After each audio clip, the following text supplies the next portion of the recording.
morning, good afternoon, good evening, all. It's Bear here. And I want to welcome you to my YouTube channel, aboxwithnolid, a channel dedicated to not just to bring awareness to complex trauma, but really exploring ways of working with it and healing and rebuilding your lives and building a better quality of life. Now, welcome to part 2 of there are 2 types of accountabilities, consequence and inherited. And as I said in the previous video, I hope you're in this space where you are willing and able to admit that you need to change. Because it is kind of critical when you work with this particular aspect. Because as crappy as it is, those that created this mess, because so much of it can go back generations and those people are past, they're not going to fix it. And that's the largest or the most difficult challenge when you're dealing with inherited accountabilities is the perpetrators, those that created it, in a lot of instances will actively interfere with trying to resolve it. And what I mean by that, like in my circumstance, I've spent decades fighting for the understandings and the rights for better support for adoptees, because of the legacy that adoption creates. And this world, they'll recognize an orphan dog and the consequences of all of that harm, but they won't recognize it in a child. Governments, can't stand having meetings with adoptees and the issues that we raise. Yet, when you look societally, adoption and foster care are the largest percentage of all demographics in all the negative sectors of our society, in incarceration, in addiction, in suicide, and in mental health. Because of inherited accountability. We've inherited a mess and physical and literal consequences that we are powerless to change. We're just told to accept. And that's the difficulty with working with this.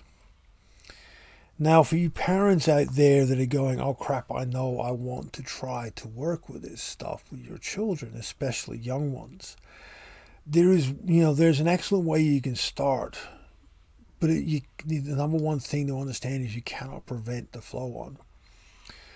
The thing of it is what works with this is problem solving.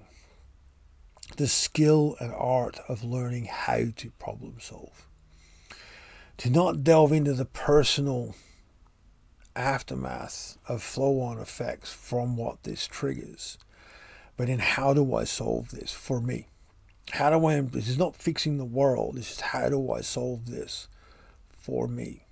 How do I improve my day-to-day reality or get past this issue? And for parents, it's creating managed and monitored obstacles for your kids to solve. Teach them the skills to be able to problem solve. That is how we as a society and we as individuals can start to work with inherited accountability. In going through this huge list of stuff around this in all the different areas. And what I mean by managed obstacles, create little problems that your kids need to use their brains to get around. And don't go over the top in applauding them when they succeed. Just go, support their own pride within themselves for their achievements. It's building this, I hate the word resilience in children because children are not resilient. But that resilience or resolve that I can find a way through this. That is the only thing we can do, because as I said, we can't really heal this. We need to work with all the obstacles that our inherited accountability has placed in front of us and within us and find ways to overcome them. That is unfortunately the best thing we have. And that's why, as I said in the previous video, it is so important to being able to admit to yourself that you need to change. You know, it is something I've been wrestled with for decades. And this is one of the harder areas of trauma. Because inherited accountability creates generational trauma. And because it creates perpetrators of trauma. You know, there are a lot of abuse survivors that become abusers themselves in different forms, whether it's through violence or other forms. And going after them, you're going after a victim of abuse, but they're abusing. And it creates this ethical mess. And in some of the issues where I see this in our societies today, you know, the only way to fix is to commit an atrocity, to take away human rights of sectors of society. And it doesn't fix. So the only way we can work with this is each of us, on our own merit, we need to go, I need to change. For me, I've always had a rule within myself, within my ethics and within my soul, that I do not have the right to use the trauma that I've experienced as a justification to harm another. I've accepted being abused because I wouldn't use what I've been through as an excuse to harm another. I've experienced being shamed because of it, humiliated because of it, because they go, well, you're not standing up for yourself. Well, if I did, the realities would not be beneficial for you or would not be beneficial for me. It is a very hard line to have, and it is not one that I recommend because of what it creates. But I've tried with all I have to not pass on what was done to me. And that's the difficult part about making these videos, and I'm bringing my personal stuff into it, is in the healing of this. It is, firstly, I thought abstinence, you know, just don't pass on, don't get married, don't have kids. I'm not married, I don't have kids. But it still doesn't stop it from happening. So I've evolved my way of looking at this into problem solving.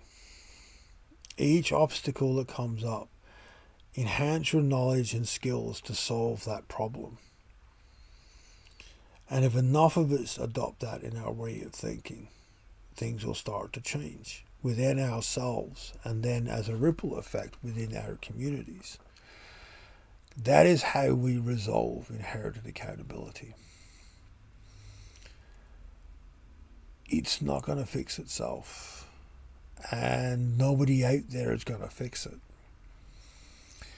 So, as I said, this is one of the harder videos to make. And when you look at inherited accountabilities, as I've said in this video in the first part as well, it is so huge. It is almost unfathomable how big this is and how many layers there is to this. But the secret to working with it, to better your quality of life, is to say, first step, the very first step is I admit to myself that it's not my fault that I am experiencing this, but I need to learn how to problem solve these obstacles and change. The second part is, yes, my blaming those that it passes on to me and took those actions that created this me, it is their fault, but blaming them solves nothing. And it's not about forgiveness. It's about problem solving and moving on to the next obstacle, because there's always more than one obstacle when you're coming to this sort of stuff. And the third part of this is, every time I'm triggered, ask myself the question, Is my reaction to this coming from my threat and trauma response, as in using what I've been through as a justification to do harm? Or is my response genuine? It changes things very dramatically, that third one. It's damn hard to work with, but it does change the entire ecology. And that's really what all of this is coming down to. If we don't take steps to problem solve and improve the ecology that we are growing our lives from, nothing's going to change, and it's only going to get worse. And then we will pass that on to those that are coming after us. You know, in indigenous circles, it's called 7 generations teachings. It's the teachings around how we lived the life, the consequences of the 7 generations that have gone before. And every decision we make is affecting the 7 generations that follow. Epigenetics is 14 generations, we inherit. Science and tribal and cultural beliefs all, are in agreement in this. As I said, guys, this is a difficult one, and I'll touch on it in other videos, I can almost guarantee it, because there are so many layers of this and it's so vast. But I've kind of hit the time limit on this, so I welcome your questions. As always, please be kind and gentle with yourselves.